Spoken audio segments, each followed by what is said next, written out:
Hey Waffle Gang, I do hope you're well. My name is Mark and today we're checking out some more Reddit stories, and if you do love a Reddit story, why not consider hitting that like, subscribe, maybe that notification bell too, and let's crack on with today's first story.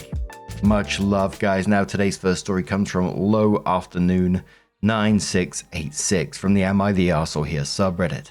And it says, am I the arsehole here for refusing to take down my post and letting my ex face the consequences of her cheating? I was with my ex Kay for 2 years and living together since a year. To make all the drama short, I found out she was having an affair since 6 months with her boss. I found out about it and broke up with her on the spot. Kay didn't even try to justify or deny and just moved out. But here comes the main thing in all this mess. Honestly, I wasn't expecting that she'd bring out our breakup on Instagram, but she did with the classic BS of me holding her back. A brighter future was waiting for her and all this type of stuff. But here comes my part, because the one thing that made me mad as hell is one of her posts when she said that I was abusing her emotionally and physically. I have a special spot on this because I volunteer in one of those abused women's centers and I provide housing for real victims of abuse. It's a long story about a female friend of mine who died because of her ex, and that thing particularly touched me. And it was the main reason why I'm volunteering. So you can imagine the rage and anger I felt when she posted about this fake BS. So I simply made a post on my Instagram page with the proof of her cheating and tagged her directly. Well, the part I wasn't expecting comes now because to me, for no reason, it's like Instagram decided to make my post go viral in our community and the internet rage started under her posts. I was expecting maybe someone calling her out and nothing more, but the consequences hit her harder than I could expect because in just 2 weeks, her profile is full of people calling her every possible name in the book, people wishing her the worst stuff and all these things. But Kay, being Kay, instead of doing what normal people would do, she doubled down and got even more hate and worse stuff than I thought was possible. But the cherry on top was the fact that she is now on administrative leave because apparently her boss tried to throw her under the bus to save his job, and mostly because her job's become flooded with not so kind comments about her, from the classic fire her to stuff I can't say here. And the most insane thing happened 3 days ago because her car has been smashed by someone. Not me, obviously, because I have better stuff to do than worrying about her cheating ex, and even her own family started getting harassed by people on their socials. And yesterday she wrote to me from a new number asking me to delete my post because she couldn't keep up anymore by people insulting her on every post she makes, and the job thing was the last straw. Honestly, I wasn't expecting all this mess, and of course some people crossed the line with her car, her family and her job, but you know what? I don't feel bad for her at all. I mean, she knew about my spot for abused women and tried to paint me as a villain by accusing me of stuff she knew exactly how I feel about. So maybe it's because it's all still fresh, but I don't feel bad for her, and I have no intention to take down my post, which actually gained me 50k followers out of nowhere. So am I the arsehole here for refusing to take down my post and letting her face the consequences of her cheating? OK Bill says on the back of this one, ask her to post a retraction and apology to you on her social media. She made false statements that would threaten your job and reputation. So until you get at least that, fuck her. She made her bed, so she can lie in it. Difficult Bus says ditto. She needs to both apologize and retract the accusations of abuse. Severe just replied saying, publicly. Another one says, tell her you'll consider taking it down if she issues a full apology and a retraction to social media. Another commenter says you don't owe her anything. If you want to be nice, take it down, but not if she's just going to lie about you again. She can certainly just delete her social media and not deal with any of this anymore. That's probably the best idea for her now. If you want to work with her, I would say you can take your post down, since it's already done its job, but she needs to make a post admitting that she lied about you. If she's going to tarnish your reputation, she has to be the one to clear it before you take your post down, not the arsehole. Like that last comment was saying, I'm surprised she even kept her social media up, because every post she puts on there now is always going to be treated negatively. It doesn't matter what she does, unless she apologizes publicly, which, that's not even going to go down well. I mean, she accused him of abuse. She could have absolutely done to him what's happening to her right now. There could have been thousands of people threatening his job and everything because of what she tried to do. And there was many comments just saying, demand an apology before you take it down. Some people saying they wouldn't ever take it down. Some people saying to OP, you've already won, so, take it down if you want. Almost be the bigger person in that way. But a lot of people saying, fuck around, find out kind of thing. But OP did update the post and says, here is the update on how things ended up. And I really hope to post again about more funny and better stuff than all this drama. In the last post I talked about my ex texting me to delete the post and end all this charade. And at the end we've come to an agreement. The agreement is simple.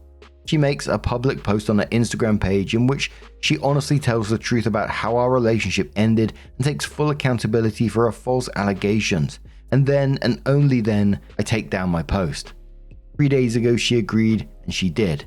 Actually, under that post, she got more hate than before, but that's not my problem. And I did the same. About all this mess, I have to say that in these last 2 days after her apology post, like I call it, the situation has calmed down pretty naturally, but she still receives hate and death threats. On this part, I have to say that before deleting my post, I made it clear that insulting my ex and wishing her death wasn't normal, so please stop the charade and respect her apologies. So until now, her profile passed from 2k comments to almost 500. And like I said, almost all not exactly kind, but the situation is going better. I think people got tired of this drama and simply moved on to another one. In the last post, someone talked about a lawsuit for defamation, and you're absolutely right, but I just didn't and had any intention and energy for something, so I just wanted to make it disappear faster than I could. And for the last point, someone asked me if I resented her for all this mess, but actually I don't. What I feel for her is just pity and disappointment. The internet rage did the rest, even if I don't approve, obviously for the death threats and all the extreme part. So that's it. I really hope to not update you anymore on all this mess. Just Dandy Candy says, sounds like she didn't have any shame to begin with. So all's well that ends well. Loopy says exactly. I would have never imagined all this mess, but here we are. And all this because of her victim complex like I told her. Order replies to that saying, wait, you actually told her that, as in use the words victim complex. Holy shit, now I gotta know what her answer was to hearing/reading that. Also good for you for making her take accountability. Opie replies saying her words, there is no need to be cruel. And says like, seriously? Commenter says, still not the arsehole. It seems like she got what was coming to her, minus the death threats of course. Those should never happen. It sounds like accountability is like kryptonite with her. She only did the right thing when she had no other choice. I wish there was a way we could see this stuff when we meet them so we can avoid the toxicity. I'm sure you would have never in a million years guessed she would have done what she did. Please keep us updated about her boss and her job situation. It'd be interesting to see how that turns out. Hopefully you can put this stuff behind you and move forward. Good luck. But now, I'm going to turn this one to you guys. What do you guys make of this situation? Let us know your thoughts down in the comments below, and let's move on to another story. Now our next story comes from Strain Week 2575 and says, am I the arsehole here for refusing to sell the house my wife wants me to sell? When my ex and I divorced, I moved out and she lived in our house until she found her own place. I bought the house 3 years before we got married and her name was added to the deed when we were married. At the time of our divorce, I was 9 years into the 15-year mortgage. When she found her own place, we decided to keep the house in both of our names and rent it out because neither of us wanted to sell it. For the past 6 years, we have rented out the house and basically broken even. She manages the property more than I do, so she kept the meager profit. Now that house is paid off, we are actually going to start turning actual profit. We agreed to a 60-40 split of the profits, with her keeping 60 because she is the one that deals with the tenants. My wife, who I married last year, really wants me to sell this house. At first, she wasn't that insistent, but lately she has become so. She said there's no reason for me to co-own a house with my ex-wife. She also says that now that it is paid off, We could do a cash sale and make a lot of money. Neither my ex nor I want to sell, and it's our house, so I don't really see the point of these conversations. Even if I agreed with her, my ex wouldn't agree and it would be an unnecessary fight. I'd have to get a lawyer. I'm exhausted just thinking about it. Last night, my wife asked me if I intended to co-own this house with my ex forever. I told her truthfully that we had many times discussed eventually giving it to our son once he reaches the appropriate life stage. She was upset by this answer. She asked if I intended to give a house to my stepkids or any future kids we might have. I told her this is an apples and oranges situation. The house isn't fully mine.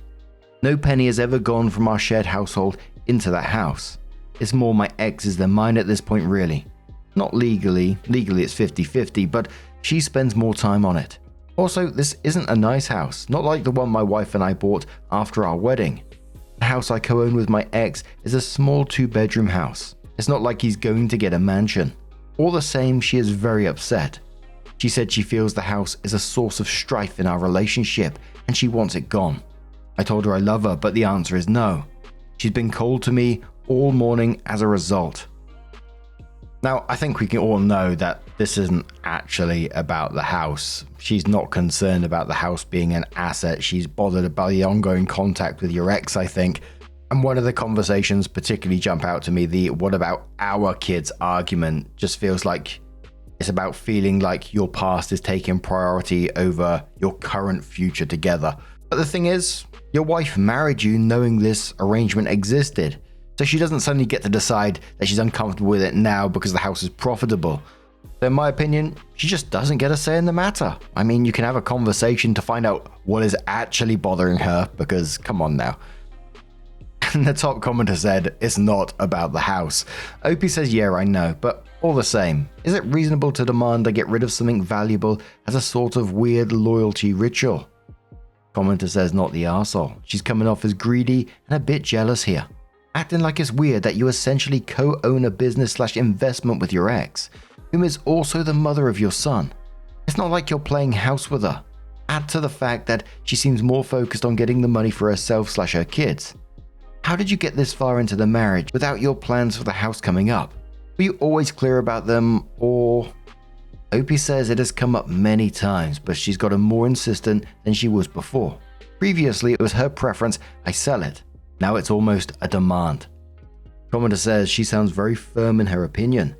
Unfortunately, she doesn't have a say. It is your property that will benefit your son, and most of all, does not impact her. I would ask your wife why all of a sudden her set boundary here. Furthermore, where is she intending to go with your money? Don't cave or give in. She's rude, immature, and manipulative with the treatment of you. Opie says she thinks we could put the money in our retirement plans and the children's college funds. Commenter replies saying, is she not able to put equal amount into her half of the retirement plan? Also, equal amount into her existing kids, your stepkids, with her ex into their college funds. Her kids with her ex isn't your burden, unless you sign papers to legally adopt them. Opie says, I am actually in the process of adopting them. It's just difficult because we don't know where her ex lives, so that complicates everything. Commenter says, why do you need to pay for your stepkid's college fund? Why isn't she and the child's father doing that? That should have no issue with you. Opie says, Biodad flew the coop. Commenter says, not the arsehole. I fully understand your current spouse, yet I do not think she grasps the situation fully, since she cannot be in your shoes. If you and your ex-wife are on good terms, relatively speaking, consider selling your share to her if she's open to it, or buy her share to fully owning it again. And please do not add your wife's name to any future properties. Love triumphs all, but money, like a rotten one, can spoil a fresh basket of fruit. Opie says my wife's name is on her current home, as it should be. Regarding my ex buying me out, I don't think that's fair to her, so she should shoulder the financial burden of something for the benefit of our shared child. Commenter says, you've been married for a year. Who owned your current home when you married? You should consult a financial counselor right now to get a reasonable plan, because as things stand, you could be headed for a bigger financial mess with your second wife. Opie says, we bought it together right after the wedding. Commenter replies saying, did she contribute a significant amount to the down payment? Is she employed now? Opie says yes, a quarter of the down payment came from her. We're in the same earning bracket. She makes almost as much as I do. Since she has 2 kids and a deadbeat ex, she wasn't able to save as much as me before we married, but we both contribute more or less equally to our current shared household. Someone said, do you have a prenup that excludes this property from being claimed as community property by wife number 2? Opie says, in my state, property owned before a marriage is not considered community property unless the spouse contributes to the property, mortgage payments, repairs, etc.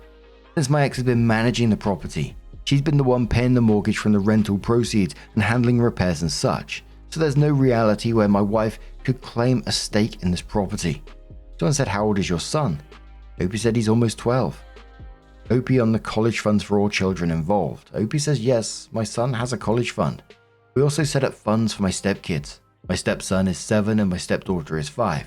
They're very smart children. Someone asked, did Opie's current wife get along with his son? Opie says, my wife gets along with my son, but she does not like my ex. They almost never interact, so it usually doesn't matter, but yeah, there's real contempt there. She's always known about the house and never liked it, but lately it bothers her more than before. Commenter says, it does matter if she is verbalizing that contempt to your son. Why is she contemptuous? Why does it bother you that your wife feels comfortable denigrating someone you were on such good terms with until she came on the scene? Opie says no, she doesn't say anything in front of my son. Basically, my wife thinks my ex-wife gave up on life and is a lazy, unfeminine slob. She mostly wears sweatpants and never puts on makeup. She doesn't push herself to relearn how to do things she did before her accident. She no longer has professional ambitions. I think those things are none of our business, but my wife is more or less disgusted by my ex. She doesn't usually say anything and only ever in private when she does. Opie talks about the divorce itself and says, my ex-wife was in an accident that limited her mobility and killed her libido. Our sexless marriage made me resentful of her and made her paranoid that I was stepping out on her, which made me even more resentful because I was both not getting any and dealing with accusations of getting what I wasn't getting. Also, on top of all that, my previously active wife now couldn't do most of the fun activities we used to share. Finally, she said, if we stay married, eventually we'll hate each other. Let's get divorced while we at least still like each other. You'll be free, and all I ask in return is that you look out for me. So that's what we did. I got to move on and marry someone I'm compatible with, and I always make sure she and our son are happy and healthy. It was her idea to get divorced because her paranoia about me potentially cheating on her was driving us both crazy. Opie on his current age and his current wife's age and says, I'm 37, she is 31. So Opie did come in to update the post and says, well, I decided to make some changes to the house situation, but my wife didn't like them. My ex and I are filing a new deed where we each gifted our son a portion of our equity that falls just under the annual gift tax exemption. If we do this every year by the time our son is 18, the house will be fully or almost fully his, no tax penalty. To say my wife was pissed would be an understatement. I'm going to use my share of the rental proceeds split 4 ways to buff up the college savings for each kid. Mine, hers, and the baby we are trying for. My wife is unhappy with all of this. I told her the house is an asset from my previous marriage, and so it goes to the benefit of my son from the marriage. Any asset she had with her ex would be rightfully my stepkids, if such assets existed. I basically said we need to get past this because if we're going to bring a baby into this world, we can't be fighting about such a non-issue. She said she would accept it and move on, but she needed some time to do so. Basically, that's the resolution. And a clarification, a lot of you are confused about what the initial understanding concerning the house was. Max and I invested money in this house. Our understanding was always that the house would be our son's once he became an adult. Not that any income made off it before that would be his. We always intended to split profits once the house became income generating, which it only recently has. And people were skeptical about this. One said, no it isn't, she will keep fighting you. You need to fix your head and think of your son. She will try everything to get your son out of the picture and his money. Is getting laid that important to you? Opie says, I've mostly been ignoring that really hateful comments because I know that's just how the website is. Here's the thing, you don't know my wife. We had a financial disagreement. That isn't indicative of her feelings towards my son. She thinks holding the house is a waste when the money could go into high-yield savings funds for college for our kids or into our retirement accounts. It's frustrating to her that I disagree with what she thinks is the best course, and since the house isn't hers, her opinion isn't counted. Dealing with frustration is part of life. That doesn't make her a bad person. Someone said, what does she give to your children, her stepchild? Why would you split the profit between your child and hers? Put a stop to it now. She has no say, it's not a house, she did not even get to have $1 from this house, and her children too. Don't be stupid. Opie says all of our income is used for the benefit of the entire household. Rental profit is income. The house itself will be my son's when he turns 18. But until then, my share, 40% of the rental proceeds, is mine. It goes in the general pool, just like everything else. Commoner says I would never stay married to someone who insists on owning a house with the ex-wife for years to come. There are so many other ways you could keep that money separate to give to your child when the time comes. Opie replied saying it's not about the money. If he wants to sell the house when he inherits it, he can, but the point is to give him something valuable that we have maintained for him for years. It's a symbol of how our love for him has never wavered, even if we don't love each other anymore. Commoner says this resolution seems equitable, but you do realize that while you are splitting the rental income, you're taking away from the current kid and the kid-to-be. I get you need to keep the peace, and this may be how you achieve that. However, your stepkids have another parent and a set of grandparents that your kids won't/don't have that would/could be contributing as well. They will not be given to your current kid. Just a thought. Opie says my stepkid's dad isn't in their life. I'm actually trying to adopt them, but it's difficult because he's hard to find and we need to serve him. Commoner says, do you have anything in place to ensure that if anything happens to you, that your remaining share for sure goes to your son and not your wife? The default for assets is generally to go to the surviving spouse. Opie says the deed is structured with rights of survivorship. Only my ex-wife and son could inherit my share of the house because they're on the deed. No one not on the deed can inherit anyone's share. OP on his current wife and his earnings, he says I make around 120k, she makes around 80k. Commoner says you are basically asking her to sign a prenup in a way. And you have a half house but not exactly a high roller situation. This is not cut and dry as this thread makes it seem. You are essentially bringing in, let's say, 300k into a marriage. You're telling her that is for your son, not her, and it is your money, not your son's. That is fine, but I don't think it's strange for her to think that money could be used to grow your future family. Not only that, but you are tied up in a rental situation with your ex for the foreseeable future. Opie responded saying no, all incorrect. First of all, but least importantly, this house isn't worth 300k. It's a small 2-bedroom. Secondly, I didn't bring it into the marriage. My ex and I made a deal concerning this house before I ever met or married my wife. This house was always intended to eventually be for my son's benefit. It's not a marital asset. Not a penny of her money ever went into it, and not a penny of my money went into it after our marriage. So no, I didn't bring it into the marriage.